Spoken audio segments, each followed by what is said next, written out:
Hi, I realized beforehand I did not introduce myself. I was just being presumptuous. I'm Gabriele Ludwig. I'm Director for Sustainability and Environmental Affairs at the Almond Board. I will be changing subjects somewhat, though it ties in very much to what Katie was saying at the end of her comments just now. I'm going to give you somewhat of a regulatory update around pesticides, pest management, and Brad's going to talk about weed management in general, but also in relationship to some of the regulatory issues that we face. And I'm going to see if I can two-time. I don't know if I can. So really what my job is today is just give you a sense of whether pest management or what do I see on the horizon on the regulatory front that might affect your pest management choices in the next couple of years. And really what I'll talk about is the California regulatory landscape, the international regulatory landscape, the federal regulatory landscape, and also buyer and consumer expectation, and all the while acknowledging that in addition to this, you do have changing pests and pest landscape as well, whether it's what we were just talking about earlier about the plant bugs becoming much more of a problem than they were 10 years ago, or new pests being introduced and so forth, or you need to meet, I mean, we were just talking about that. Your pest management for navel orange worm is critical to meet the aflatoxin standards we have internationally. But I think the other point I'm trying to get across is that pesticides are no longer just being regulated by pesticide law. It's you're seeing the issues cropping up, whether it's through the Endangered Species Act, through the Clean Water Act, or in California it's the Porter-Cologne Act, which is the California version of the Clean Water Act, the Clean Air Act, toxic air contaminants. Most recently, it's starting to crop up under the whole greenhouse gas conversation. So just to realize that there are a lot of moving parts in this space. So starting with California, they just released, this is the DPR and CDFA released a roadmap for sustainable pest management. And really what the state was asking this work group to do, they met for about a year and a half, was to come up with ideas for what the state could do to fundamentally reduce the use of chemical pesticides in the state. Okay. This is not just in ag, but also actually roughly 50% or more of the chemicals used are not in ag. Every time you used a sterilant for COVID, you were using a pesticide. So just think about all of that used in kindergartens and hospitals and so forth. What this roadmap has basically did is sort of said, let's set a goal for 2050 of fundamentally reducing the reliance on chemical pesticides, particularly quote unquote toxic ones. Encourage the use of sustainable pest management, which is basically IPM with a broader, going beyond the edges of the field, sort of looking at everything going on around you. So that's my translation of it, so take that with that grain of salt.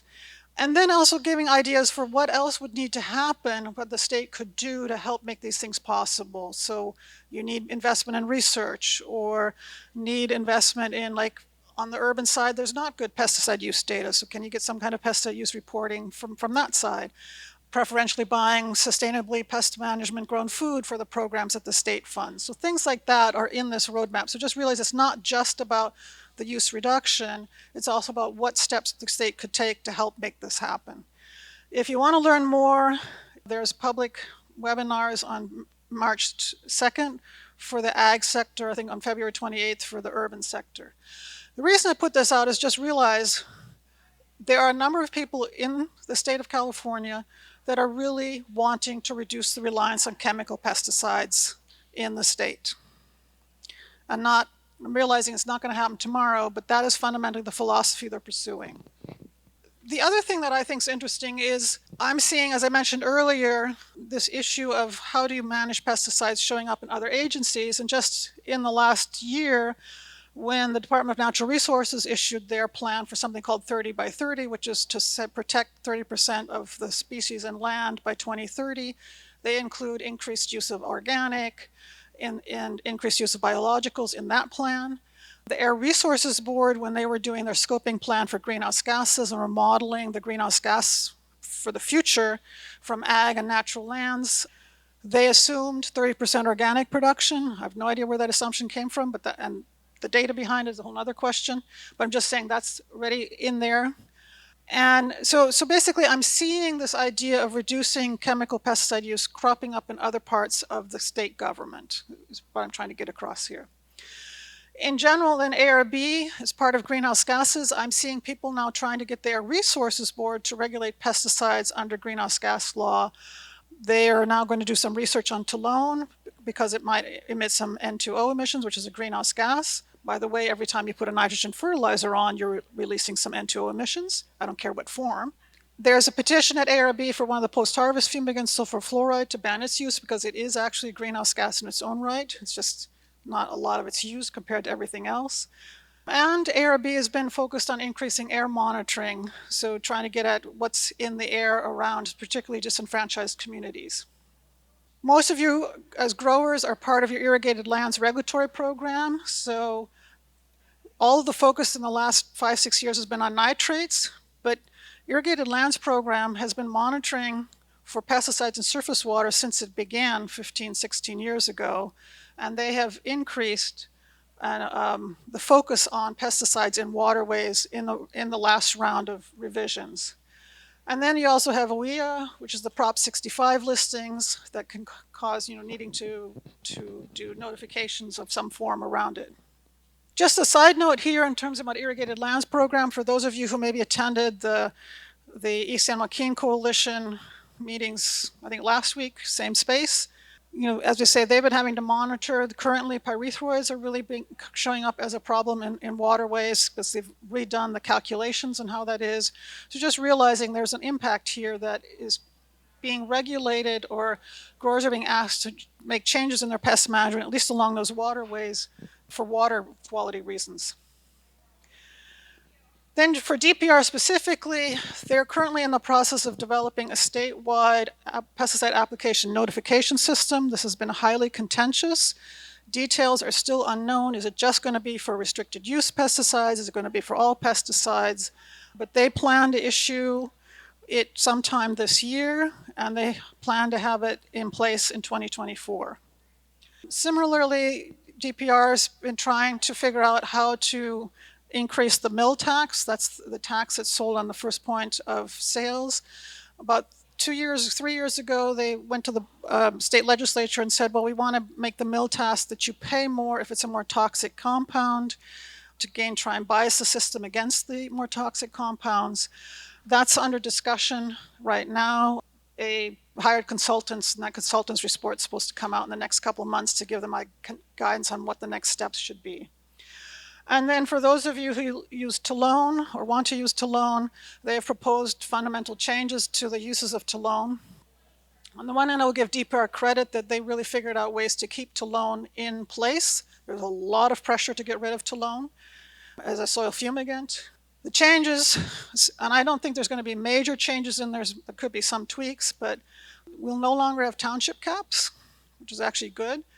But you'll now have buffer zones that depend on how you're applying it, and that it could be significant.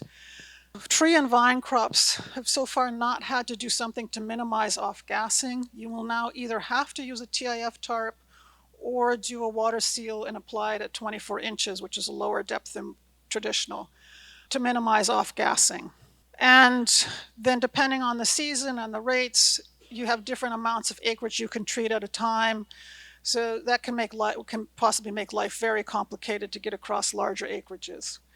But just to realize, this is an area where actually DPR worked with grower groups to figure out how do we keep this product in place. There's a lot of pressure on DPR to try and get rid of it. Switching gears, and by the way, did I tell you that I'm known to depress everybody when I speak? Federal EPA, so what's been going on at the EPA? So EPA is the primary agency for registering and assessing the risks from pesticides. That's the Office of Pesticide Programs, that's their job. So they do all the registration of new products and new uses. They also have to do something called registration review. That is, at least once every 15 years, EPA has to go back and look at the risks posed by that pesticide to make sure there isn't any new data saying, oh, there's some risks there that we weren't aware of before it, or the science changes over time. So they have been under registration review for the last 15 years. They were supposed to get it all done by September of last year. They didn't. Congress kindly gave them a 4-year extension with some qualifiers about that, other things they need to do. But any of the reviews, whether it's for a new compound or for a re-review, looks at any dietary risks from that food, including from drinking water, worker and bystanders exposures, environmental exposures, so things that could affect birds and bees, and Endangered Species Act. And I'll get to that in a minute. Okay, but that's something that this is what EPA does. If you look at what they've come recently, because of lawsuits, they canceled all existing tolerances. They didn't cancel the registration the way they're supposed to. They canceled the tolerances as of February 2022. Now, for most California growers, we'd already basically lost the product 2 years earlier because of actions by DPR. As part of this registration review, there's additional PPE requirements on paraquat, and for pyrethroids, there'll be new label language for bees on there, just to give you a sense of that. Here you see a whole list of our broad spectrum fungicides. They're almost all in trouble. Xyrem, they have flat out proposed to cancel. A number of the other ones, like Captan, the proposed mitigation measures, as far as I'm concerned, effectively make it unusable.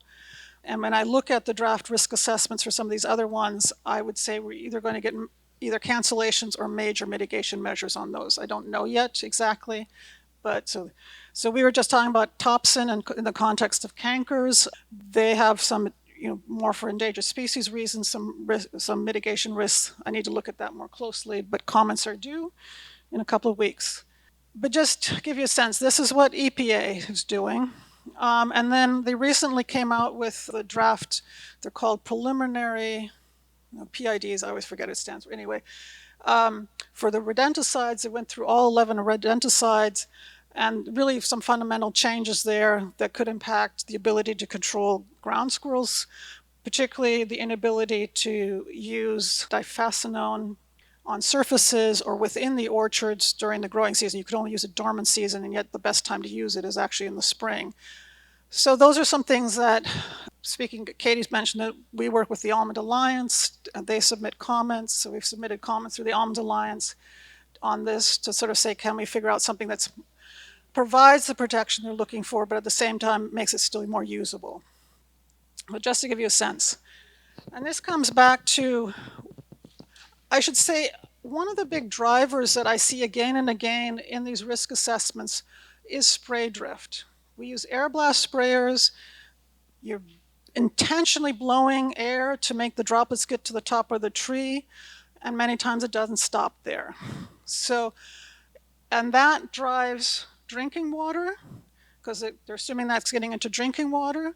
And so a lot of the dietary risks are being driven from the modeled data of drift getting into drinking water, and that also drives an endangered or species impacts that either the fish and so forth directly or things that eat things in the water. So just realize that spray drift is one of our key Achilles heels in our pest management from an environmental impact. The other thing that EPA is contending with is the Endangered Species Act, and this gets into sort of legalities, but it has real ramifications, and that is the way the Endangered Species Act was written.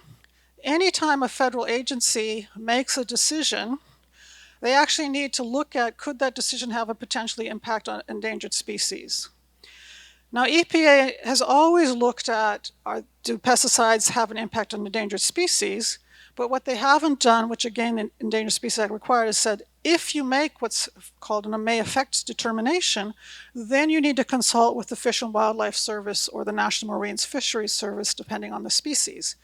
EPA, for almost, now there's probably about 10 pesticides that they've done that with, but 90% of the pesticides, they have never done that consultation process. So legally, every pesticide is vulnerable to a lawsuit, and a number of groups have figured that out and are suing EPA left and right. And EPA is always going to lose because they have not met the law, even though they've met the intent, but they've not met the legal requirements of the Endangered Species Act. And this has been going on since the Bush-Toom administration. Okay, each administration's been struggling with this. I would say the Biden administration is now actually trying to tackle it head on, but it's giving the growers a bit of a heebie-jeebies. Okay, I'm just being upfront with you that that's where we are. So they've had this decade-long challenge of this legal vulnerability. So they're trying to figure out, and workload-wise, they have done now endangered species assessment for every species between Maine and the Mariana Islands.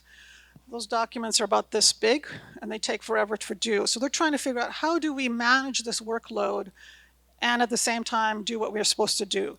So they've come out recently with saying, okay, we're going to use the pesticide law, not the Endangered Species Act, and do some essentially what I'll call prophylactic mitigation measures when we think it's necessary to try and minimize the number of may effects determinations, which would reduce the number of times they need to go and do this consultation process. So they've come out with that, and again, we just recently, through the Almond Alliance, provided comments on, and through the Minor Crop Farmer Alliance, comments on those mitigation measures. A lot of this is driven by major crops, so we're saying it doesn't really take into account specialty crops, but just realize we're going to see more and more restrictions on pesticide use around endangered species, either in a generic sense, which is what's happening here, or there'll also be more requests for you to go to this Bulletins Live, which is where local specific endangered species restrictions will be listed. So just realize that that's going on. And I would say this takes up a lot of OPP's time, is how do they get into compliance with ESA. And just realize at the California state level, I mean, this is switching gears slightly, but 4 bumblebees are now in the process of being reviewed for potential listing under the California Endangered Species Act. And there's an assumption that that's a precursor to potentially listing the western monarch butterfly under the California Endangered Species Act. And the reason I mention that is that, what is navel orangeworm? It's a lepidopteran. What's monarch butterfly? It's a lepidopteran. Caterpillar is the nice word for larvae, worm, okay? So all of the products that we use for navel orangeworm control probably affect monarch larvae if they're in the proximity with each other. So just keeping an eye on that, but just realize in general, Endangered Species Act will have more of an impact on pesticide use, whether it's from the state or the federal side. Now coming to the international side, just a reminder, where do almonds go? And again, you just heard that in the previous conversation. So roughly 30% goes to North America, 30% to Europe, 30% to Asia, and then 10% to Middle East. I'm oversimplifying, but that's sort of roughly what to think about. And we have very different regulatory sets. So EU is one world, India is another world, China is a third world. They're very different regulatory environments. And you as an almond grower generally don't have a clue where your nuts are going to end up. Your nuts get sorted by size and quality, and if your smaller growers are getting intermingled with other growers' nuts, so you cannot manage your orchards to a specific market. In the fresh fruit industry, some growers are managing 2 specific markets because they know the majority of their apples or cherries are going to, I'm making this up, Japan. We do not have that opportunity in almonds. So starting with the EU, because that's going to be, or has already started to impact some of our pest management choices, we have 2 things that have been going on in Europe. One is, this already got passed in 2009, but only really started getting implemented about 4 or 5 years ago, is basically for the EU, any pesticide that meets 1 or more of the 4 criteria, that's carcinogen, endocrine disruptor, mutagen, or reproductive toxicant. Those are basically the same things that get something listed on the Prop 65 listing, just to give you something that we're all familiar with. If a compound is that, then it's not supposed to be registered for use anymore in Europe. Okay, that got passed in 2009, and I would say really only got implemented about 5 years ago. We noticed it with iprodione, or overall. That's a hazard assessment. That's not doing a full-blown risk assessment. It's just saying that product inherently has this capability, therefore it's a risk, without doing, is there enough exposure to be a risk? So it's this idea of the line, you with or without a fence between you and it. So that's been going on for a couple of years. Now on top of that, in 2019, they passed the Green Deal.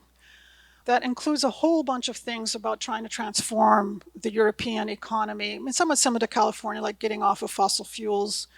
But a key area there is working on preserving and restoring ecosystems and biodiversity, and then the Farm to Fork program. And the Farm to Fork program includes a goal. Now, if you're a European grower, I'm probably thinking you're all probably going to have a heart attack at thinking about that. In 7.5 years, you lose half, you can lose a whole bunch of products. But their goal right now is stated as to reduce pesticide use by 50% by 2030 and reduce the use of toxic pesticide by 50% by 2030. Now, mind you, they have not come out with the draft rule on this. It was supposed to come out last year. It didn't. It was supposed to come out this spring. It didn't. But this will really impact European growers, and you'll say, okay, so what? That's the European growers. Well, if you were in a European grower's shoe, if you can't use something, I'm sure as hell you would say the same thing. If I can't use it, then I don't want the imports to use it.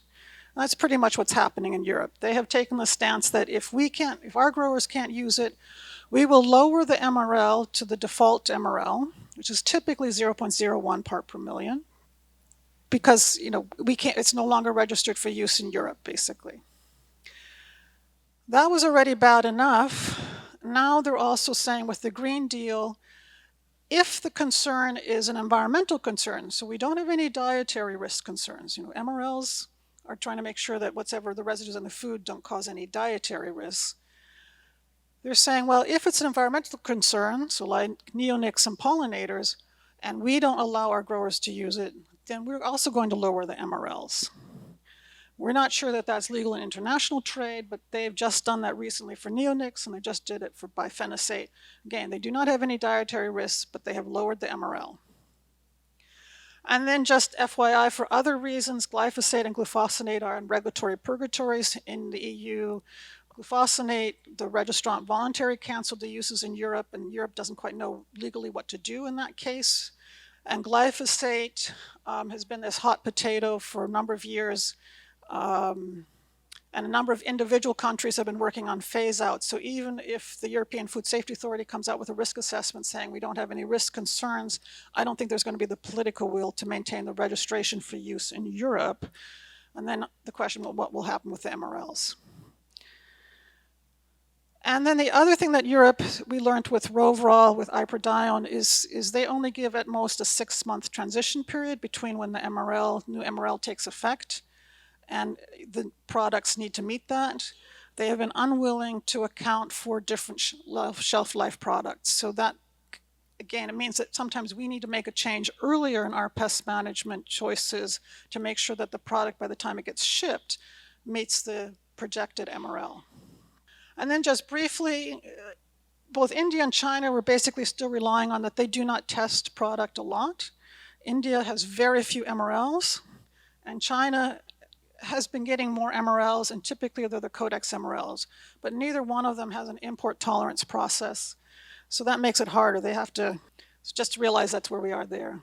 South Korea is actually a success story. They, about 8-9 years ago, announced that they were moving to something called a positive list system, meaning it's like United States, you have to have an MRL in place for that food item and that compound, and that they have set. And we worked very hard to try and make sure that anything that had residues got into the system, and we basically had all the MRLs in place that we needed to, except for 2 in the post-harvest side, that for different reasons we don't have the MRLs in place yet. But that's been a success story of really working with the country and with registrants to make sure that your imports or your exports are covered. Japan moved to a positive list system already in 2007, and generally has not been much of an issue recently, except for that they have announced their own Green Deal, similar to the EU's, but again, no details. So we'll be keeping an eye on what's happening there. And then other markets, just Vietnam and Thailand, they're not big markets, but they've have gotten rid of some MRLs. Mexico has banned the import of glyphosate for use in Mexico, and initially was going to say no GMO corn, but they've just recently said, okay, we'll allow GMO corns for feed, but not for food. So again, there's some noises of things going on in Mexico that generally they've just followed the US tolerances, but we don't know yet what's going to happen there. So if we look at MRLs, just a sense of what we use, based on the pesticide use reporting from 2021. It's probably a lot less last year for money reasons. And then the other thing to realize, and this comes back to the Almond Board for probably at least 20 years, has been taking samples from within handling facilities and having them tested for residues. The main thing is using what's a screen where you get currently some 400 plus compounds. And then based on the pesticide use reporting, we do some what we call special tests just to see where do we have residues. And really, that's really important because when we get these changes in MRLs on the international level, we can look at the residue data from the last couple of years, assuming we've tested for it, and say, are there residues there or not? If we've never seen residues or the residues are within the MRLs, then even though there's a change, it doesn't matter. I'll take propiconazole tilt as an example. EU ended the use in Europe, set all the tolerances to 0.01, and our tolerance was already 0.01. So for us, it was no change, and we've been meeting that for years. So in that case, from an MRL perspective, no reason to change. Iprodion was a different story. There, our residue data showed that we did have residues, and that they were well above the 0.01. So that's when you had handlers say, please don't use it.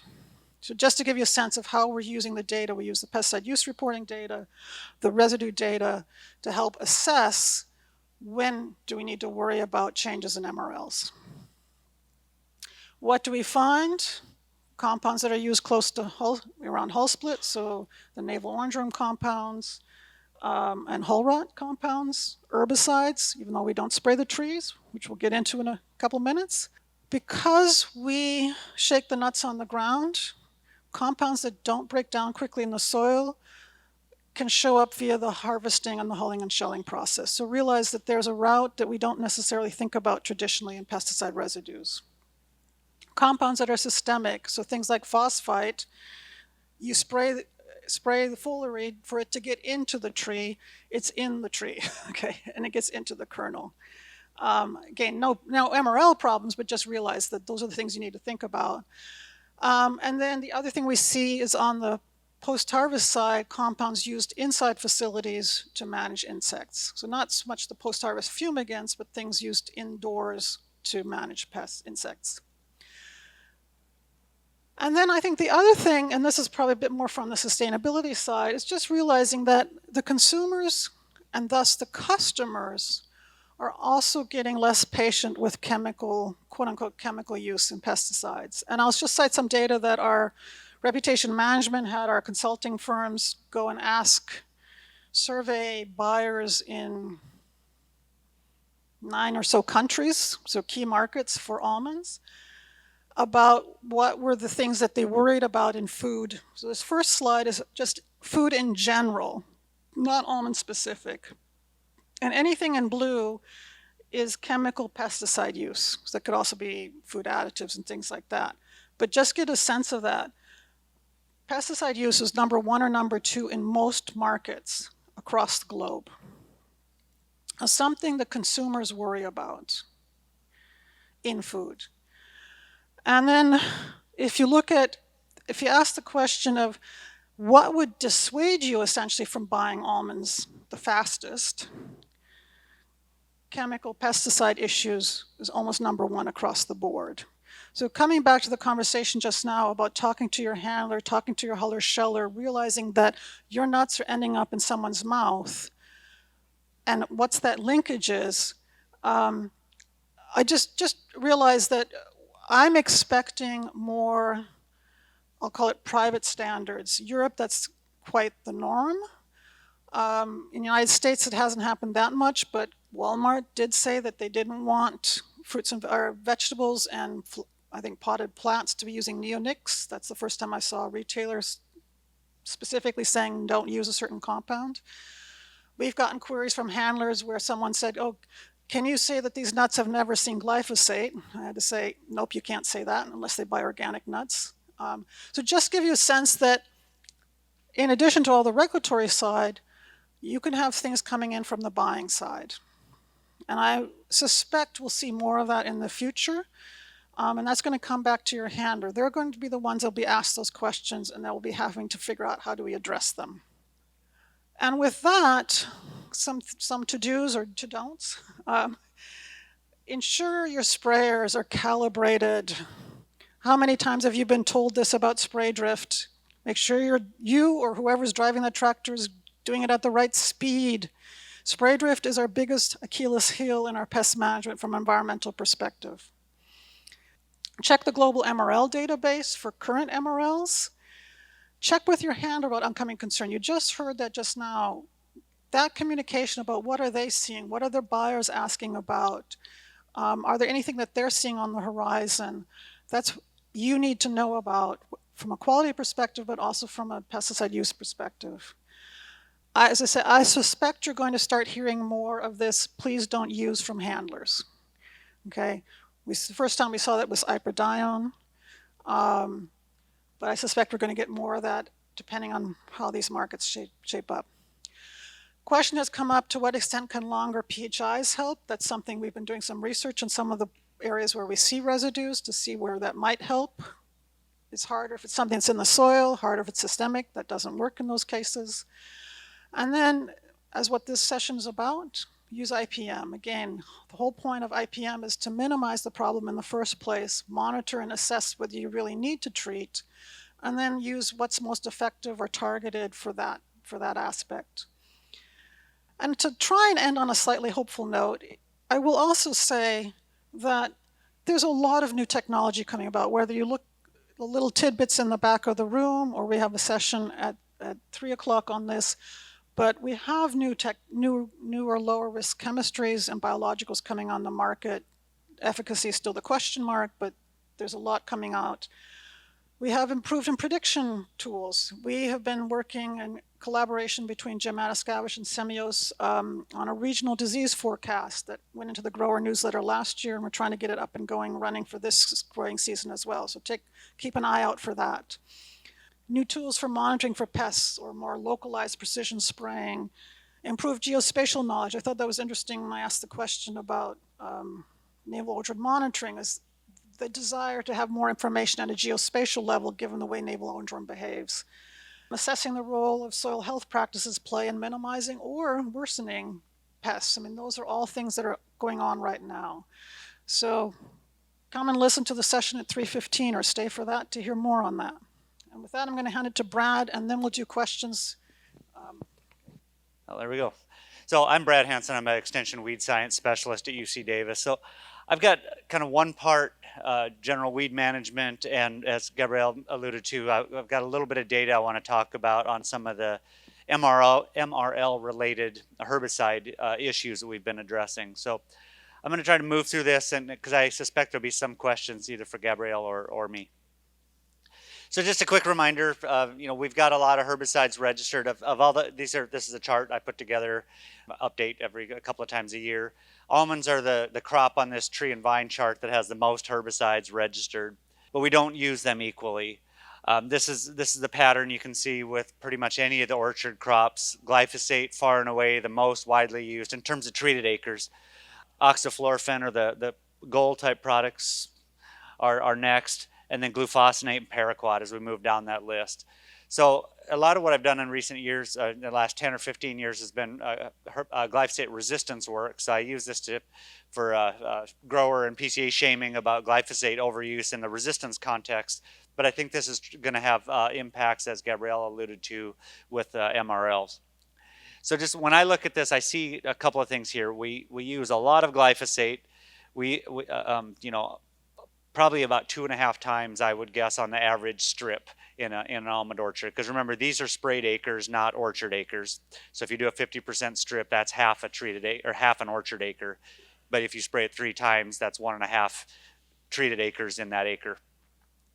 But I look down here and I see a lot of post-emergence herbicides, glufosinate, paraquat, saflufenicil, and then you get on down into the clethodims and that sort of product down the line. So that's something that I see as a pattern that I think is something we want to be thinking about from a sustainability standpoint and an MRL standpoint. I'm going to present some data. This is Katie Martin was one of my PhD students, and this was part of her dissertation work. This is an Almond Board funded project looking at glyphosate and glufosinate residues in almonds, and this is related to all the MRL issues that Gabriele alluded to. So we did, this is the royal we. When I say we, I mean Katie did this project, but I'm going to talk about this. Originally, we did something related to the data set I have here. We did 2 projects. One was looking at PHIs, and I do have one data set from that. But because I was thinking originally that any of the MRL issues we had in almonds, any of the glyphosate and glufosinate MRL issues almost certainly were related to pre-harvest treatments. If we spray an orchard 2 weeks before harvest, shake those nuts onto that freshly treated soil, mix it all up. Of course, that's probably where the residues are coming from. We got kind of interesting results the first year. So we did this project, and that's the data set I want to talk about. We actually had a commercial orchard. Oh, I think I've got these data. So this was a project we did in a commercial orchard in this general area. The grower did a 20-acre treatment of glyphosate and glufosinate at a typical pre-harvest interval. But I will point out one thing here. So what the red box shows the treatment we did 2 weeks or so before almond shake. So it was fairly high rates of glyphosate and glufosinate in mid-June. That orchard, though, had been treated in the past, and these are records from that orchard. A December treatment of glufosinate, I think that's a June treatment of glyphosate and glufosinate, and then another July treatment of glufosinate as a grower was preparing for his treatment. So there's a lot of glyphosate and glufosinate used in this orchard. So I'll just give you a quick rundown. So they did this 20-acre orchard treatment, 2 varieties, treated the whole orchard the same with that program. And then we sampled in the orchard, sampled from the trees, sampled after shaking, sampled from the windrows. And then we followed those almonds to the hull or sheller. So we sampled coming out of the hopper of the truck from the stockpile. We sampled at the huller, we sampled at the sheller, and we sampled kernels at the end of the line. And then did that analytical work that Gabriele mentioned. So we shipped off, I don't know, we probably did $60,000, $70,000 worth of analytical work. Thanks, Almond Board, for funding that work, because it's a big lift. Those samples are $300 or $400 a piece. So to generate these kind of data is not easily done or inexpensively done. I'm not going to dig into these data too much, other than I want to talk about where the residues are in the soil. So the left-hand column is basically, these are soil samples. So pre-spray, that highlighted row, that is detecting the almond, the treatments before our treatment in June. So there was glyphosate. These are the top part of this. It should be glyphosate. The lower graph is a glufosinate data. The red circles are parent compounds, so that's either glyphosate or glufosinate. And the blue circles are the primary metabolites that are driving MRL issues. So what I take from this is, yeah, if we spray the soil, we detect parent compound in the soil. But we detect it from the seasonal use of the growers program, as well as the treatment we did at a pre-harvest treatment. What I noticed from this, in the upper figure, the glyphosate figure, you see relatively less of the degradation products. We do see AMPA, the AMPA is a primary degradation product, but not super high. We don't get many of the secondary compounds. So mostly what we're detecting in soil in the orchard is parent compound, glyphosate. On the lower figure, the one that says table 5 from Katie's paper, you see the glufosinate and then a couple of the primary metabolites, N-acetyl glufosinate and MPP. What was really interesting here is we detect glufosinate, as you'd expect, but there was a lot of the primary metabolites, particularly the one called MPP. And the way the European Union especially looks at these compounds is they look at total glyphosate, which they sum glyphosate parent compound and primary metabolites, and total glufosinate, which is parent glufosinate plus N-acetyl and MPP. So probably what was interesting to me is the driver for MPP's contribution to detection. And remember, these are soil. So this is just sort of background, so you can think about that red circled figures that's what's in the dust that you're sweeping those almonds into a dirty windrow and picking it up, and that's what the huller and sheller should be blowing out. When I look at this figure is the glyphosate data, and again, I'm not going to go too much into this other than to say the 3 parts of this figure are hulls. The red circles show hulls, shells, and kernels. So the highlighted bar is the trees. So those are almonds that we sampled from the tree. They didn't get shaken out of the tree. They were sampled directly from the tree by my students and staff. Let's just work our way down the figures. In the hull material, we find glyphosate. We find essentially no. LOD is limit of detection, so that's the analytical detection limit. Really no degradation products, but we do find glyphosate in the hull material. And that makes sense. That's in intimate contact with soil. It's fuzzy and convoluted, and it's a kind of material that's going to hold a lot of dirt. And so my hypothesis has been all along, and I think these support it, at that stage, what we're detecting is probably glyphosate on soil, on almond materials, not necessarily in almond hulls. As you move to the second part of that figure, that's the shell material. You'll see the glyphosate, that second column, much lower than the hull materials, but still detectable. Oh, I also have the MRLs, the US MRLs and the European MRLs, or proposed MRL. That's the second figure on the far right there. So we're generally pretty well below the US MRL and okay-ish for the European MRL. What I take very positively from this study is when you get to the lower part of that figure, the kernels, there was a very little detection of glyphosate in the kernel samples. So these, and I should also say the windrow, those are sampled in the field. The truck was taken from the hopper as they went into the dump pit, and the others were at the huller and sheller. So at various points in the process, we cracked these all out. So if there was a sample from the huller, we took that whole thing and broke it into hull, shell, kernels, and did separate samples. If you go to the sheller, you've only got shells and kernels. You go to the end of the line, you've only got kernels because you've already removed all that other material. So I take this from a scientific standpoint.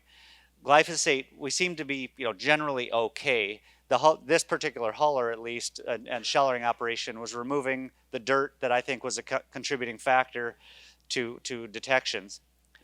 Now, this doesn't help with what Gabriele talked about, which is if the markets say they don't want glyphosate, it doesn't really matter if I have below LODs in this analytical set. The politics are not really helped by these data, I guess. That's the bad news. From a orchard management, weed management standpoint, I think our glyphosate issues are not so much a biological issue, but a political issue.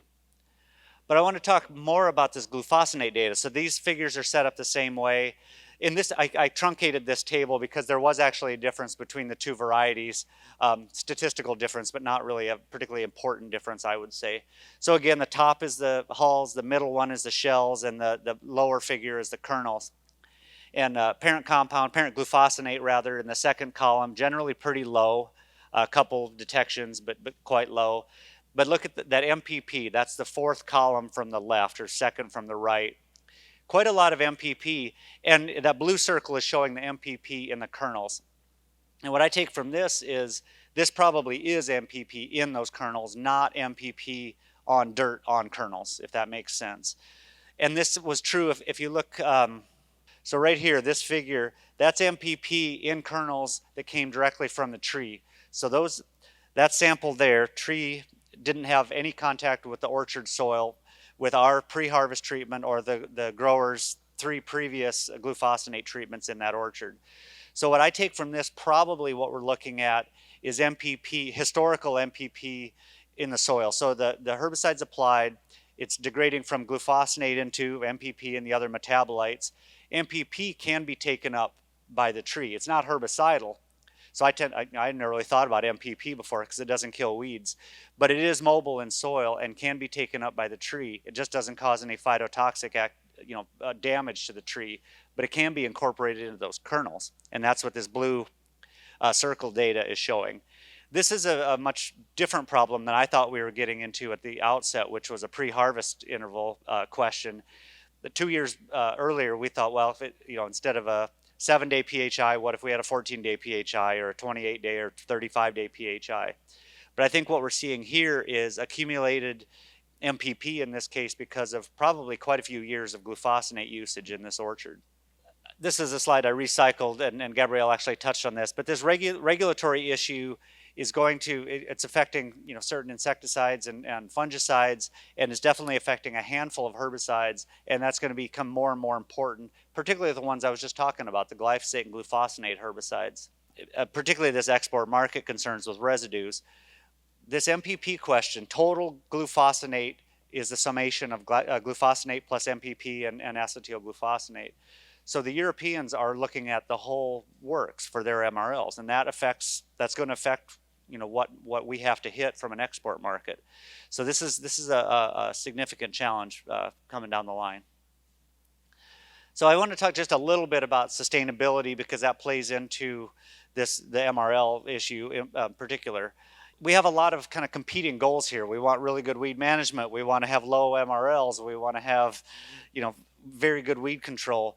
And this can be, we can kind of fight against ourselves sometimes, whether it's from a crop productivity and quality standpoint, whether it's a system efficiency or economic efficiency standpoint, and then the sustainability goals. So I recognize that this is a challenge, but I think that's something the comment was made in the earlier panel about communicating with your PCAs, and I think this plays into that as well. The growers and the PCAs really should be talking about kind of the goals, what you're trying to achieve, and maybe what you can live with from a weed standpoint. One of the things I'm thinking about a lot from a sustainability standpoint is how intensive weed management do we really need, especially year-round. That far right picture is from a couple of years ago, this time of the year, in an orchard that I drive past to and fro for work. There's a lot of herbicide that's been used in that orchard, probably glyphosate and glufosinate if I were guessing. So, if we're maintaining that orchard floor vegetation-free year-round, we're putting, a pound AE of glyphosate and a pound-ish of glufosinate in there, maybe a couple of times per year. Do we need that? And what is that doing to our MRL, since that's the topic here? You've probably all seen this before, but the growers and the PCAs, I think these are questions to ask yourself. First of all, what am I actually trying to control? Do I know what weeds I have, and is my program designed to control that weed or those weeds? Because I do see quite a few, I would say, overtreated and mistreated orchards. Maybe a little bit less so since almond prices have been down. People are a little bit more concerned about what they're doing. But I think the second one, are they actual production problems? That picture I showed you on the previous slide, if I'm out there having, moonscape level weed control all winter long and spring long, is that necessary when it's annual bluegrass or something that's kind of starting to fade out already? I'm not sure that that's necessary in every case. The third bullet here, I think relaxing our tolerances might be something that we might have to live with from a sustainability standpoint and from a export market standpoint. Whether that's in the strips, maybe we're a little bit more intense in the strips, maybe we relax a little bit in the middles, those weeds that we can get with the mowers ahead of harvest. And then I think thinking about weed control intensity, either spatially or chronologically, we've done a little bit of work recently with kind of in relationship to off-ground harvest and system sustainability programs about narrowing up that weed control strip. Let me put these up a different way, I guess. Is thinking about what products you're using. Are they the best ones for the problems you're trying to control? And have you really considered whether you need that level of weed control? And one of my made up numbers, because I'm famous for that, but I would say that last couple percent of weed control is very expensive weed control, right? If I'm doing a treatment, maybe a $10, $20 to $30 an acre treatment, to get those last scattering of weeds out there, there's a weed every 10 feet. I'm not sure that's worth our economic dollar or worth the pressure we're putting on the environment or our regulatory levels of scrutiny. So maybe think about whether you could live with that last couple percent of weed control if it actually affects the orchard production or the harvest efficiency. Thinking about rates is the next one. Glyphosate and glufosinate are two herbicides we use. That was the number 1 and number 3 herbicide on treated almond acres. Both of those are fairly high use rate herbicides in the range of a pound AE per acre. So AE or AI, depending on which one. Do you need that much herbicide to control those weeds? Think about it. I think we overtreat quite a bit. In the past, especially glyphosate has been very inexpensive. So a grower, might say, well, 2 quarts doesn't cost that much more than 1 quart, and treating it again later costs a lot more than treating it with twice as much as I need. I think there's some room to gain on lowering rates to necessary rates, not cutting rates to below effective rates, but thinking about what's actually needed to do the job. But I do recognize that a lot of this goes against some of what we think about for resistance management as well. So this is there's a lot of moving parts here. I talked about this already, but I think the one that I've been thinking about a lot is that strip width. And that was the one we've been talking about in terms of this off-ground harvest. And my little back of the envelope calculation, I did this for an almond conference a few years ago. If I have a orchard that's got a 12-foot strip, if I reduce that strip down to a 9-foot strip, I automatically reduce that treated acre by 25%. If you add up all the treatments you do on those strips over the course of the year, you multiply that by 1.6 million acres of almonds in California. So my little back of the envelope calculation was if on average we reduce strip width by 1 foot, it was going to save something like 250-ish thousand treated acres every year of herbicide treated acres in almonds. So that's a small change in an orchard, but it has an aggregate, real value to our sustainability goals, and I think this would contribute as well to our pesticide residue goals.